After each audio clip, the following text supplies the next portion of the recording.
Sandal গুলো খুলে আমার হাতে দাও, তোমার দুই গালে দুটো বাড়ি মারি আমি। এই টাকা তুই রাখ, যেন কখনো আমি না কষ্ট পাইনি, আসলেই কষ্ট পাইনি।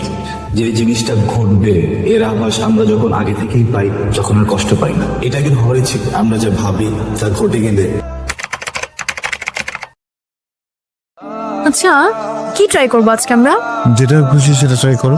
আমি একটা স্যান্ডউইচ, প্যানকেকস আর একটা কোল্ড কফি। শিওর হ্যাঁ শিওর। শিওর। আচ্ছা অর্ডার করো। তুমি কি খাবা দেখো? কেমনে খাবো? স্টুডেন্টকে পড়াচ্ছিলাম না, দে ভেরি কেয়ারিং। এত খাওয়াইলো, এত নাস্তা দিলো, জায়গা হচ্ছে পেটটা আর পড়তেছে না। আচ্ছা তুমি একটা লেমনেড খাও। লেমন খাবো? আচ্ছা দাঁড়াও, তো এটা লেমন খাই নাকি?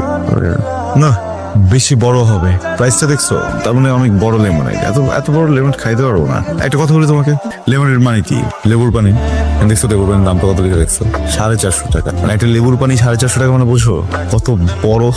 এত বড় খাবো কি হবে? পেটে জায়গা হবে না। এই যে ভাই এক্সকিউজ মি। স্যার ভালো।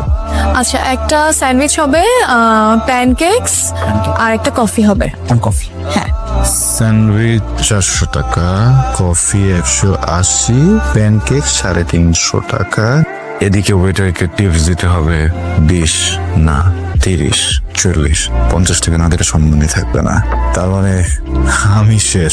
এখন আমার সামনে মেয়েটা খাবে আর আমি অসহায় ভাবে তাকিয়ে দেখবো। আচ্ছা মেয়েরা অর্ডার করার সময় ছেলেদের জিজ্ঞেস করে না কেন যে আজ কত বাজেট আছে তোমার কাছে বাবু?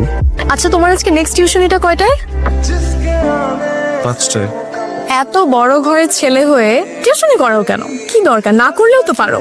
এবার না তো করাই যায়, কিন্তু ওই যে শুধু তো ফ্যামিলিটা বড় না, তো মানুষটাও বড়, তাই না?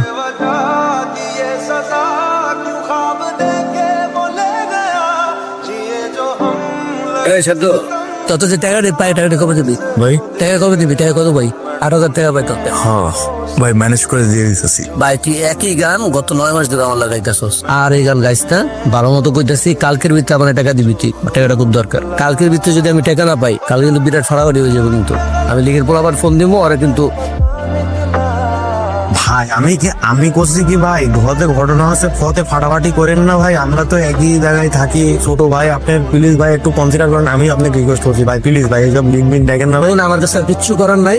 কালকের ভিতরে আমার টাকা দিব হয়। টাকা যদি আমি না পাই, তাহলে যেটা খুশি ওটাই। 8,000 টাকা লাগবে? আচ্ছা একটু তার আমি দেখে আসছি নাকি। বাট জান হঠাৎ তোমার টাকা লাগবে যে? একটু ইমার্জেন্সি চলে আসছে। আচ্ছা একটু দাঁড়ো, এখানে হবে মনে হয়, দেখো তো। Thank you. থ্যাংক ইউ বলছো কেন?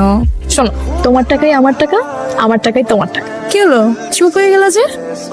না আচ্ছা শব্দ, তোমার বাবার এত বড় বিজনেস, তুমি বিজনেস জয়েন করো না কেন? না নিজে কিছু করতে চাই। বুঝতে পারছি, বাট আমার তো একটা বিয়ের বয়স আছে তাই না? আমার বাসায় কিন্তু খুবই প্রেশার দিচ্ছে।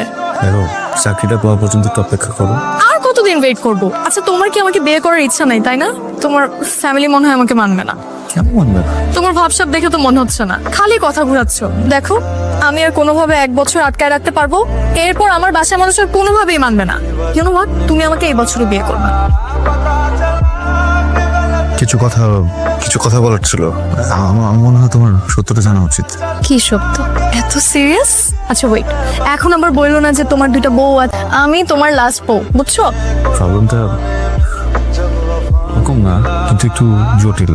দেখো মিমি, আমার বাবার কোনো ব্যবসা নেই। ইনফ্যাক্ট আমার বাবাই নেই। আমি যখন অনেক ছোট নেই মারা গেছেন। আমি এতদিন তোমাকে সবকিছুই মিথ্যা বলছি।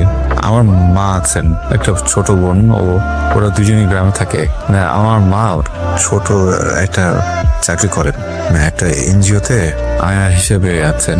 সামান্য কিছু বেতন আসে ওখান থেকে, যেটা দিয়ে ছোট বোনের পড়ালেখা চলে। আমি এখানে যে টিউশনিগুলো করাই, ওই টাকাগুলো আর খরচ করি না, ওগুলো বাড়িতে পাঠিয়ে দেই। মা বোন ওটা দিয়ে চলে। দেখো আমি রেস্টুরেন্ট তো অনেক পরের বিষয়। আমি যে মেসে থাকি, ওখানে যে মিল খাবো 3 বেলা, ওইটার টাকাটাও থাকে না আমার কাছে। ওই স্টুডেন্টদের ওখানে যাই গিয়ে নাস্তা খেতে দেয় না, ওইটা দিয়ে সারাদিন চলি। এই জন্য একটু অকওয়ার্ড হয়ে মাঝে মধ্যে ঠিক বিয়ের টাইমে পড়াতে যাই। ওই 3 বেলা খাবারের যে সময়টা, ওই সময়টাতে যাই যেন একটু ভারী নাস্তা দেয়। হ্যাঁ খুবই সরি, মানে খুব গিল্ট কাজ করে ভিতরে, কিন্তু কি করবো বলো, ভালো তো বাসি অনেক। মিথ্যাটা বলতে চাইনি, সরি। Very bad joke. তো বাজে জোক করো, এটা জোক ছিল তাই না? তুমি এতদিন আমাকে মিথ্যা কথা বলছো। তোমার মা আয়া মানে কাজের বুয়া, তোমার বাবা নাই, এত মিথ্যা কথা বলার পর আবার তুমি টাকা নিছো আমার থেকে। তাই চেহারা দেখছো আয়নায় নিজে দাঁড়াইছো কখনো আয়নার সামনে?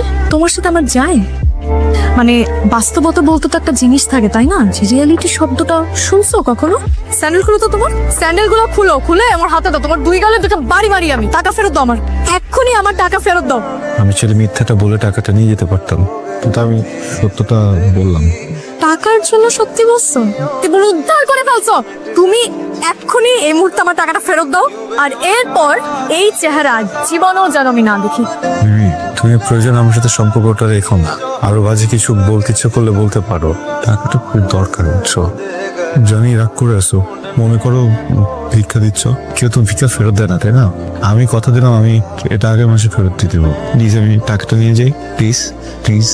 ভিক্ষা লাগবে না? যা দিলাম ভিক্ষা, এই টাকা তুই রাখ, আর যেন কখনো আমার ত্রিসীমানাও তোমাকে না দেখি। আমি না কষ্ট পাইনি, আসলেই কষ্ট পাইনি। যে জিনিসটা ঘটবে এর আভাস আমরা যখন আগে থেকেই পাই তখন আর কষ্ট পাই না। এটা একদিন হওয়ারই ছিল। আমরা যা ভাবি তা ঘটে গেলে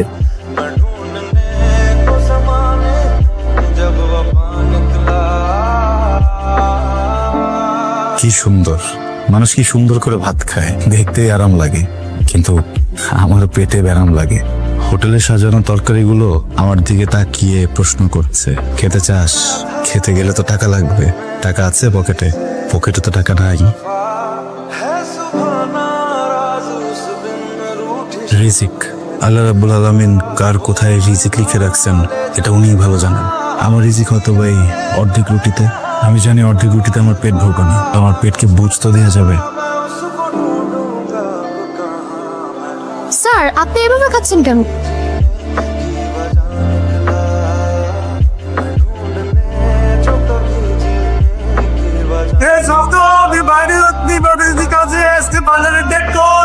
ঠিক আছে, টাকা রাখছিস কই? বাড়ির নিচে আছে, আমার বাড়ির নিচে। নীল খাই আর না খাই সাথে হচ্ছে বাজারটা আমার করতে হবে। এই শব্দ কি অবস্থা? ভালো? এই আরে কি কালা ভাই, ভাই কালা তো না, হ্যাঁ?